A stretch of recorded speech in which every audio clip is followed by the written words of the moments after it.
وہ تھے عمر ابن عبدالعزیز. اور یہ بھی سن لو، جب کوئی بندہ اللہ کے قانون پر عمل کرتا ہے تو اللہ کبھی اس کو ضائع نہیں کرتا، اللہ اس کو کبھی ذلیل نہیں ہونے دیتا، اللہ کبھی اس کو رسوا نہیں ہونے دیتا. یہ شیطان کا فریب. اللہ فرماتا ہے وَلَا تَتَّبِعُوا خُطُوَاتِ الشَّيْطَانِ إِنَّهُ لَكُمْ عَدُوٌّ مُّبِينٌ. شیطان کے پیچھے مت چلو، وہ تمہارا دشمن ہے. وہ گناہوں کو سجا سجا کر سنوار کر تمہارے سامنے لاتا ہے اور تمہیں فکر دیتا ہے کہ اگر تم نے اللہ کے قانون پر عمل کیا تو تمہیں عزت نہیں ملے گی، تمہیں سکون نہیں ملے گا، تمہیں اطمینان نہیں ملے گا، تم ترقی نہیں کرو گے. یہ شیطان اس طرح کے وسوسات ڈالتا ہے.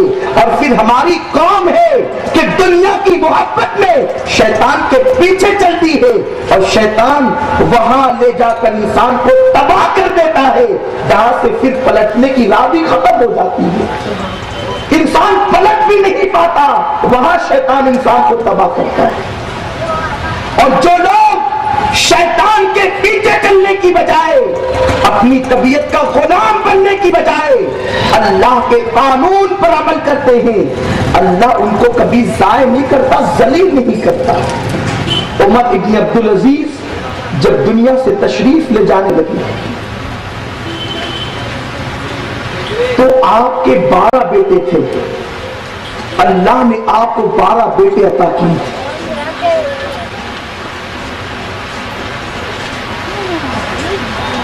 بستر پر لیتے تھے، بچے موجود تھے، 12 بیٹے موجود تھے. آپ کے سالے آئے، حضرت عمر ابن عبدالعزیز کے سالے آئے اور آنے کے بعد کہنے لگے اے عمر ابن عبدالعزیز، اب تم دنیا سے جا رہے ہو، تم خلیفہ رہے، امیر المومنین رہے، ساری دولت بیت المال کی تمہارے قبضے میں تھی، اپنی اولاد کے لیے تم نے کیا چھوڑا؟ کتنی دولت تم نے چھوڑی؟ عمر ابن عبدالعزیز کہتے میرے پاس تو صرف 24 درہم موجود تھی، اگر میرے بیٹے تقسیم کرنا چاہیں تو 2 درہم وہ تقسیم کر لیں.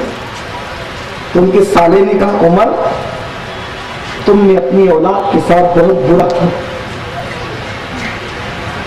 ارے اتنے بڑے وقت کے امیر تھے، امیر المومنین تھے، چاہتے تو اپنی اولاد کے لیے کچھ دولت جمع کر لیتے تاکہ آپ کے بعد آپ کی اولاد اطمینان و سکون کی زندگی تو گزارتی، اطمینان و چین کی زندگی تو گزارتی. امیر المومنین عمر ابن عبدالعزیز لیٹے ہوئے تھے. آپ نے بیٹوں سے کہا ذرا مجھے دکھا. بیٹھ گئے اور بیٹوں سے کہا بیٹو کہ تمہارا ماموں کیا کہتا ہے، سنو، تم بھی سنو اور تمہارے ماموں کو بھی سنانا چاہتا ہوں. عمر ابن عبدالعزیز کہتے سن لے، جو تو کہتا ہے کہ میں نے اپنی اولاد کے لیے دولت جمع نہیں کی، اکٹھا نہیں کی، اولاد کے مستقبل کے لیے کوئی پلان نہیں کیا، میں نے برا کیا. سن، میں نے اپنی اولاد کو حرام کھلانا پسند نہیں کیا، میں نے اپنی اولاد کو حرام کھلانا پسند نہیں کیا اور حرام جمع کرنا بھی ان کے لیے پسند نہیں کیا. کیونکہ اگر حرام کھلاتا تو یہ حرام کا ان کا بنا ہوا گوشت جہنم میں جاتا، اور اگر میں حرام جمع کرتا استعمال یہ کرتے جواب مجھے دینا پڑتا اور میرے اندر جہنم میں جلنے کی طاقت نہیں تھی، اس لیے میں نے حرام جمع نہیں کیا اور حلال میرے پاس تھا نہیں.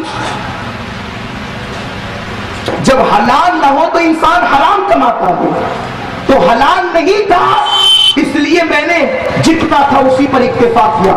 ہاں اگر تم کہتے ہو کہ اولاد کے لیے میں نے کیا چھوڑا تو سنو، میں نے اولاد کے لیے دولت نہیں چھوڑی، میں نے اپنی اولاد کو دیندار بنا دیا، ان میں نے دین پیدا کیا، تقویٰ پیدا کیا, پرہیزگاری پیدا کی. میرے 12 کے 12 بیٹے متقی اور پرہیزگار ہیں, اللہ سے ڈرنے والے ہیں. یہی تقویٰ سب سے بڑی ان کے لیے دولت ہے. اور اے میرے بیٹوں, یہ میرا ایمان ہے, جو اللہ سے ڈرتا ہے اللہ اس کو ضائع نہیں کرتا, اس کو ذلیل نہیں کرتا. اگر تم اللہ سے ڈرتے رہو گے, اللہ سے مانگنا, اللہ تمہیں ضرور عطا کرے. اللہ کا فرمان ہے, ادعونی استجب لکم, مجھ سے مانگو میں ضرور عطا کروں. اگر تم اللہ سے ڈرتے رہے اور تم اللہ کے قانون پہ عمل کرتے رہے, جب بھی مانگو گے وہ تمہیں دے گا, بہت دے گا. باپ کا جمع ہوا ختم ہو سکتا ہے, اللہ کا دیا ہوا ختم نہیں ہو سکتا. فرمایا میں نے اپنی اولاد کو تقویٰ دی. اور بیٹو سنو, میں نے جو راہ تمہیں دی اسی راہ پر چلنا, اور پھر آپ کا انتقال ہو گیا. آپ دنیا سے تشریف لے گئے. جب آپ دنیا سے گئے تو جو آپ کا سالہ آیا تھا وہ سالہ بہت مالدار تھا. چند سالوں کے بعد تاریخ میں آتا ہے کہ اس کی اولاد مسجد کے دروازے پر بیٹھ کر بھیک مانگی. سالہ جو بہت مالدار تھا, اس کی اولاد مسجد کے دروازے پہ بھیک مانگتی تھی. اور عمر ابن عبدالعزیز جنہوں نے صرف 24 درہم اولاد کے لیے چھوڑے تھے, ایک حصے میں 2 درہم آئے تھے, لیکن تقویٰ جیسی, پرہیزگاری جیسی, دینداری جیسی نعمت عمر ابن عبدالعزیز نے اولاد کو دی تھی. تو تقویٰ کی برکت سے عمر ابن عبدالعزیز کی اولاد کو اللہ نے اتنا عطا کیا, اتنا عطا کیا کہ ایک ایک مرتبہ اسلام کی خاطر 100 گھوڑے وہ اللہ کی راہ میں چندے کے طور پر پیش کرتے.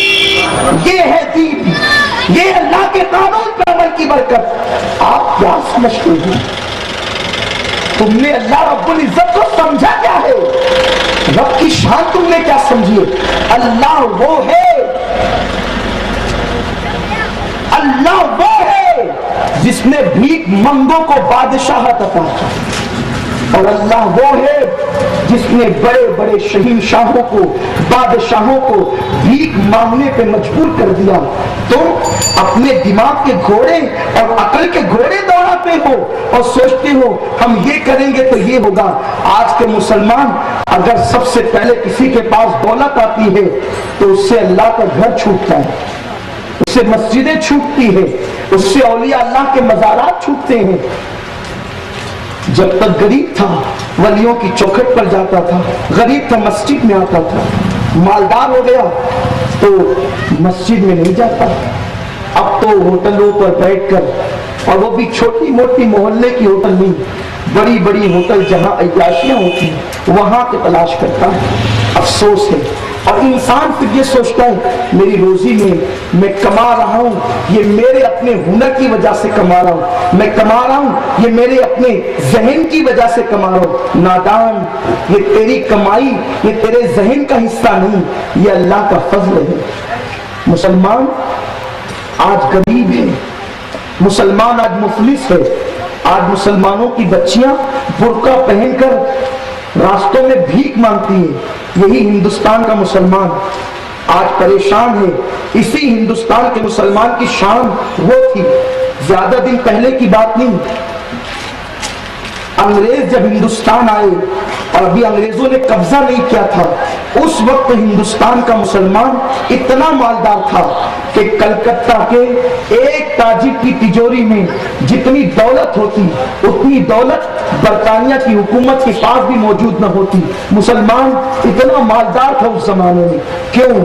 اس لیے کہ اس زمانے کا مسلمان وہ تھا جس کی راتیں مسلح پر گزرتی, جس کی بیوی کا ناخن کبھی پڑوسی نہیں دیکھتا تھا, جس کی بیٹی کی صورت کبھی اس کا چچا زاد بھائی بھی نہیں دیکھ پاتا تھا.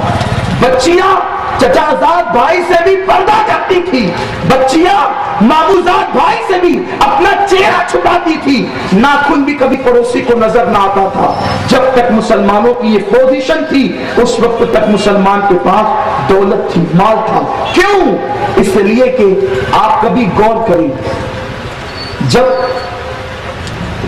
سورج نکلتا ہے یا ڈوبتا ہے, تو آپ جب سورج کی طرف چہرہ کریں گے تو آپ کا سایہ کہاں پڑے گا؟ اگر چہرہ سورج کی طرف ہو تو سایہ کہاں پڑے گا؟ بولو، پیچھے پیچھے پڑے گا نا؟ بولو بھائی، ہاں کچھ بولا بھی کرے نا۔ چہرہ سورج کی طرف ہوگا تو سایہ کدھر پڑے گا؟ پیچھے۔ اور چہرہ اگر سورج سے پھر جائے تو سایہ کدھر پڑے گا؟ آگے۔ اب کوئی انسان چہرہ سورج کی طرف کرے اور وہ سورج کی طرف بڑھتا رہے، سائے کی طرف دھیان نہ دے، سورج کی طرف بڑھتا رہے، تو بتاؤ سایہ اس کے پیچھے پیچھے آئے گا کہ نہیں آئے گا؟ بولو، ضرور آئے گا۔ اور اگر کوئی انسان سورج کو پیٹ کر دے اور سورج کی طرف پیٹ کر کے سوچے کہ میں اپنے سائے کو پکڑ لوں اور وہ سائے کے پیچھے پیچھے بھاگے تو سایہ آگے آگے جائے گا، وہ پیچھے پیچھے آئے گا، لیکن کبھی اپنے سائے کو وہ پکڑ۔ بس یہی مثال تمہاری دنیا اور تمہارے دین کی ہے۔ دین کی مثال سورج کی ہے اور دنیا کی مثال سائے کی ہے۔ جب انسان دین کی طرف بھاگتا ہے تو دنیا کنیز بن کر اس کے پیچھے پیچھے آتی ہے، اور جب انسان دنیا کی طرف بھاگتا ہے تو دنیا آگے آگے ہوتی ہے، انسان پیچھے پیچھے ہوتا ہے، حتیٰ کہ انسان کی زندگی ختم ہو جاتی ہے مگر کبھی دنیا اس کے ہاتھ نہیں آتی۔ ہمارے بزرگوں نے دین کے پیچھے بھاگے، دین کے پیچھے دوڑے، دنیا کنیز بن کر، غلام بن کر ان کے قدموں میں آ گئی۔ سیدنا فاروق اعظم کے دور میں مسلمانوں کے پاس اتنی دولت آ گئی تھی کہ ایک شخص یمن سے زکات لے کر کے چلا اور غریب ڈھونڈتے ڈھونڈتے وہ مدینہ منورہ تک آ گیا، مگر یمن اور مدینہ شریف کے درمیان کوئی غریب مسلمان نہیں ملا جس کو زکات دی جا سکے۔ یہ مسلمانوں کی پوزیشن تھی۔ جب تک مسلمان دیندار تھا اس وقت تو دنیا اس کے قدموں میں تھی، جب سے طبیعت کے غلام بنے، دنیا کے غلام بنے، آج کیفیت یہ ہے کہ سارا گھر مل کر کماتا ہے پھر بھی گھر میں برکت نہیں۔ برکت کیسے ہوگی؟ اللہ کے قانون کو توڑ کر برکت کیسے؟ اس لیے کہ برکت دینا یہ اللہ کے کرم پر ہے۔ گھر گھر بے چینی، گھر گھر بے اطمینانی۔ اللہ اکبر۔ آج ہم مردوں کا جائزہ لیں وہی ہم، عورتوں کا جائزہ لیں وہ بھی طبیعت کی غلام، شریعت کو بھول جائے۔ خوشی کا موقع آیا تو شریعت بھول جائے، غم کا موقع آیا تو شریعت بھول جائے، شریعت کو ہمیشہ فراموش کرتے۔ آئیے مگر میں آپ کو بتاؤں، میری بہنوں کو بھی پتا چلے کہ جب صحابیات نے بھی، صحابہ نے جو عمل کر کے دکھایا وہی عمل صحابیات نے بھی کر کے دکھایا۔ صحابیات پیچھے نہیں تھی دین کے معاملے میں بلکہ آگے آگے تھی۔ آپ کو بتاؤں، اگر صحابہ میں صدیق اکبر رضی اللہ تعالیٰ جیسے صحابہ اللہ کے رسول کو چندے کے طور پر اپنا پورا مال لا کر کے پیش کرتے ہیں، اپنا پورا مال لا کر حاضر کرتے ہیں، تو صحابیات کیا کرتی؟ آپ کو پتا ہے جب جنگ تبوک کے موقع پر صحابہ کرام جنگ کے لیے نکلنے لگے تو چند چھوٹی چھوٹی بچیوں کے ہاتھ میں عورتوں کے بھی چوٹیاں تھیں، اور وہ چوٹیاں انہوں نے بچیوں نے بارگاہ رسالت میں پیش کیا۔ آقا نے فرمایا یہ کیا ہے؟ تو بچیوں نے کہا یا رسول اللہ ہماری ماؤں نے اپنی چوٹیاں کاٹ کر کے دی ہے۔ آقا نے فرمایا انہوں نے چوٹیاں کاٹ کر کیوں دی؟ تو عرض کیا بچیوں نے یا رسول اللہ ہماری ماؤں نے کہا کہ مسلمان جنگ پر جا رہے ہیں اور اس وقت مسلمانوں کے پاس سامان کی کمی ہے، عورتوں کو پتہ چلا ہے کہ جانور باندھنے کے لیے، سواری باندھنے کے لیے رسول اللہ کے صحابہ کے پاس رسیاں نہیں ہیں، حضور ہمارے بال بہت بڑے بڑے ہیں، ہم نے چوٹیاں کاٹ کر کے دے دی، ہمارے بالوں کی رسی بنائی جائے اور ان رسیوں سے جانور باندھے جائے تاکہ مسلمان جنگ کے موقع پہ پریشان نہ ہو۔ یہ قربانیاں تھی صحابیات کی، انہوں نے دین کے لیے اس قدر قربانی پیش کی، اور آج کی عورتوں کو یا مردوں کو دین کا کوئی درد نہیں۔ ارے جو لوگ فلم سے زیادہ اذان کو اہمیت نہ دیں وہ قوم کے دل میں اسلام کی محبت کیا ہے؟ اگر سال بہو کا سیریل چالو ہو تو بچیاں کہتی ہے ارے بھائی ذرا کچھ کام نہ دو, ابا آئے تو چائے بنا کر نہیں دیں گی اس لیے کہ سیریت چھوٹ جائے, اذان ہوگی تو ٹی وی بند نہیں کرے گی اس لیے کہ سیریت چھوٹ جائے. میرے پیارے آقا علیہ السلام کے پیارے دیوانوں, اور انہی سیریل اور فلموں سے بگاڑ پیدا ہو رہا ہے. بچیاں آوارگی کی طرف جا رہی, عیاشی کی طرف جا رہی. آج کل معاذ اللہ ثم معاذ اللہ حالات یہ ہو چکے آپ کے سامنے. پڑوس کی بچی پر نظر ڈال رہا ہے, چچا زاد بھائی اپنی چچا زاد بہن پر نظر ڈال رہا ہے. یہ حالات پیدا ہو رہے ہیں. وجہ, سب سے بڑی وجہ یہ ہے ہم نے اسلام کا دامن چھوڑا اور ہم نے مغربی تہذیب پر عمل کیا, اس لیے اس قدر گر چکے. ورنہ وہ کیا لوگ تھے, ساری دولت سے زیادہ, اولاد سے زیادہ, مال سے زیادہ, شوہر سے زیادہ اگر ایک عورت کے دل میں محبت تھی تو اپنی عزت سے محبت تھی, اپنی حیا سے محبت تھی. اور آج کل کی بچیاں زیور کی لالچ میں, مال کی لالچ میں, دولت کی لالچ میں کسی کا بھی ہاتھ پکڑ کر کے اپنی عصمت کا سودا کر لیتی ہیں. سب بچیاں ایسی ہیں میں یہ نہیں کہتا. الحمدللہ آج بھی 99% بچیاں ہماری بچیاں بہت اچھی ہیں, لیکن جو 1% میں بگاڑ پیدا ہوا ہے وہ بھی تو ہماری ہی بچیاں ہیں, ہمیں انہیں سدھارنا ہوگا. یہ بچیاں زیور اور دولت کی لالچ میں کسی کے ہاتھ میں ہاتھ کیوں دے رہی ہے؟ وجہ یہ ہے کہ ہم نے بچیوں کے اندر اسلام کی محبت پیدا نہ کی. اس لیے کہ اگر بچی میں اسلام کی محبت ہوتی تو بچی کائنات کی ہر شے سے زیادہ اپنی عزت سے محبت کرتی. آپ کو نہیں پتا, ایک صحابیہ ہے اسلام میں سب سے پہلے اگر کوئی شہید ہوا ہے تو ایک عورت شہید ہوئی ہے, ان کا نام حضرت سمیہ ہے. حضرت سمیہ پورے خاندان کے ساتھ مکے میں مسلمان ہوئی تھی. کیا وہ لوگ تھے, انہیں پتا تھا کہ اسلام ہی ترقی دلانے والا ہے, اسلام ہی کامیاب کرنے والا ہے, اسلام ہی عزت دینے والا ہے. جناب سمیہ جب مسلمان ہوئی ہیں تو اس وقت ابو جہل آپ کے پاس آیا, کہا سمیہ تمہیں ڈر نہیں لگتا کہ جب مرد مسلمان ہوتے ہیں تو ہم انہیں کتنا مارتے پیٹتے ہیں؟ تمہیں نہیں پتا تم عورت ہو, کمزور ہو, سینہ پہ نازک ہو, اتنا ماریں گے کہ محمد کا کلمہ پڑھنا بھول جاؤ گی. سمیہ تھی, عورت تھی, کیا جرأت تھی. اس لیے کہ اسلام جو جرأت عطا کرتا ہے دنیا کی کوئی طاقت وہ جرأت نہیں دے سکتی, کیونکہ اسلام کے پاس اللہ کی قوت ہے, اسلام کے پاس اللہ کی طاقت ہے. ارے جس قوم کا خدا اللہ ہو اور جس قوم کا رسول محمد عربی ہو, پھر وہ قوم کو ڈرنے کی ضرورت کیا ہے؟ ہم غربت سے نہیں ڈرتے, ہم ذلت سے نہیں ڈرتے, ہم رسوائی سے نہیں ڈرتے, اس لیے کہ ہمارا خدا عزت کا مالک ہے. جب ہمارا خدا عزت کا مالک ہے تو ہمیں ذلت سے ڈرنا کیا ہے؟ ہمارا رسول قاسم نعمت ہے تو ہمیں روزی کا خوف کیا ہے؟ ارے جس نبی نے ابراہیم علیہ السلام کو نوازا, کیا وہ نبی اپنی امت کو عطا نہ کریں گے؟ بخاری شریف کی حدیث سے میرے آقا فرماتے واللہ یعطی انما انا قاسم, اللہ عطا کرتا ہے میں تقسیم کرتا ہوں. جب نبی کو اللہ نے تقسیم کرنے کے لیے بٹھایا تو جو تقسیم پر بیٹھا ہے وہ ہمارا رسول ہے, وہ ہمارا نبی ہے. تو رسول ہمیں نہ دیں گے تو پھر کس کو دیں گے؟ انسان تقسیم کرنے والے سے تعلق بناتا ہے, اس لیے کہ جو تقسیم کار ہے اس سے اچھی پٹے گی تو زیادہ ملے گا. ارے امتی اور نبی سے بڑھ کر بھی کوئی رشتہ ہے,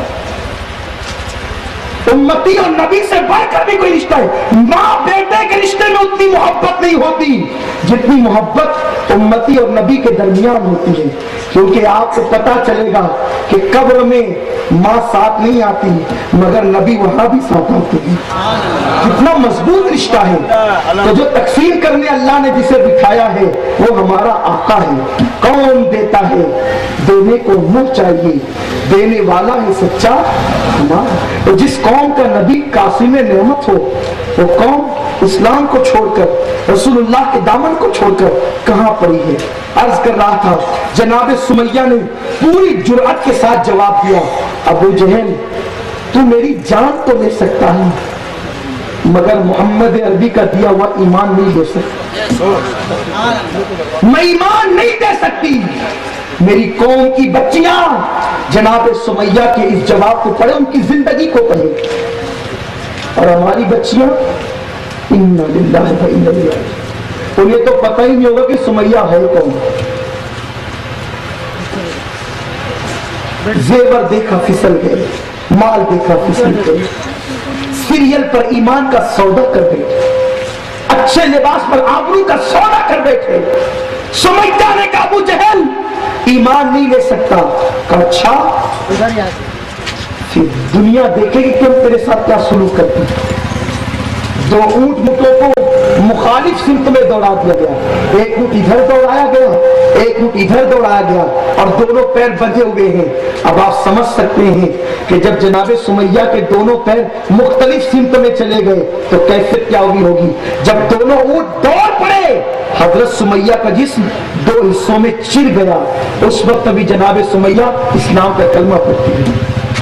یہ اسلام کی عورتیں تھی، جان دے کر بھی وہ اسلام پر عمل کرتی تھی۔ آج میری بہنوں کو کون منع کرتا ہے کہ پردہ نہ کرے؟ بلکہ الحمدللہ آج تو ایسا ماحول ہے جو عورتیں پردہ کرتی، اسلام پہ عمل کرتی ہے، لوگ ان کو عزت کی نگاہ سے دیکھتے ہیں، لوگ ان کو چاہت کی نظر سے دیکھتے ہیں۔ جنگ احد کا موقع ہے، جنگ احد کے موقع پر مسلمان پہلے جنگ جیت گئے تھے، بعد میں کفار نے پلٹ کر پھر حملہ کیا، اور اللہ کے حبیب کے دندان مبارک کے جو کنارے ہوتے ہیں، جو حضور کے دانت تھے، اس کے کنارے شہید ہوئے۔ لوگ سمجھتے ہیں کہ جنگ احد میں حضور کے پورے دانت شہید، پورے دانت نہیں نکلے تھے بلکہ دانتوں کے کنارے ٹوٹے تھے، دو دانت کے کنارے ٹوٹ گئے، اور خود جو ہے حضور کے گالوں میں پھنس گئی، بہت خون نکلا۔ اللہ کے رسول صلی اللہ علیہ وسلم حتیٰ کہ 70 صحابہ شہید ہوئے، جس میں حضرت امیر حمزہ بھی ہے۔ بلکہ جنگ احد میں جب حضرت امیر حمزہ شہید ہوئے ہیں تو وحشی جو بعد میں اسلام قبول کر لیے تھے لیکن انہوں نے حضرت امیر حمزہ کو شہید کیا، تو ہندا جو یزید کی دادی ہے، ہندا نے حضرت امیر حمزہ کا سینہ چیرا اور آپ کا کلیجہ نکال کر اس کو کچا چبایا، اور کان، انگلیاں، زبان کاٹ کاٹ کے اس کو دھاگے میں پرویا اور اس کا ہار بنا کر پہنا۔ یہ حضرت امیر حمزہ کا حال کیا گیا۔ ایک لاش تھی جس پر میرے آقا بہت روئے تھے، وہی لاش حضرت امیر حمزہ کی لاش۔ یہ کیفیت تھی، پورا میدان احد غم میں ڈوبا تھا، اور شیطان نے یہ خبر مدینہ منورہ میں مشہور کر دی کہ اللہ کے رسول شہید ہو گئے۔ حضور زخمی ہوئے تھے لیکن افواہ پھیلا دی گئی کہ حضور شہید ہو گئے۔ پورے مدینہ منورہ میں ہاہاکار مچ گیا، تمام فوجیوں میں ہاہاکار مچ گیا، حضور شہید ہو گئے، حضور شہید ہو گئے۔ سیدہ فاطمہ مدینہ منورہ سے احد کے میدان میں دوڑتی ہوئی آ گئی، باپردہ نکل آئی، گھر تھی وہاں ایک بوڑھی عورت کو بھی پتا چلا، صحابیہ تھی۔ توجہ فرمائے خاص طور پہ میری بہنیں اور آپ بھی سنیں، اسلام کے شہدائیوں کی شان کیا تھی۔ ان کی ترقی کا راز اسلام ہی میں تھا، اور آج بھی ترقی ملے گی تو اسلام پر عمل کرنے میں ملے۔ طبیعت چھوڑ دو، شریعت کو اختیار کرو، طبیعت چھوڑ دو، اللہ کا قانون، اس پر عمل کرو۔ ایک بوڑھی صحابیہ میدان نہیں، حضور کا ہے، حضور کا ہے۔ دیکھو وہ لوگ آقا سے کتنی محبت کرتے تھے کہ اس صحابیہ کا بیٹا بھی جنگ میں تھا، بھائی بھی جنگ میں تھا، شوہر بھی جنگ میں تھا، تین فرد اس کے گھر کے جنگ میں موجود ہے، لیکن وہ میدان جنگ میں آئی تو بیٹے کے بارے میں نہیں پوچھا، بھائی کے بارے میں نہیں پوچھا، شوہر کے بارے میں نہیں پوچھا، بلکہ پوچھ کس کے بارے میں نہیں؟ حضور کیسے ہیں؟ پتا چلا وہ مسلمان ہماری طرح نہیں تھے کہ حضور کو بھائی کہیں، حضور کو اپنی طرح کہیں، یہ ان کے یہاں نہیں تھا۔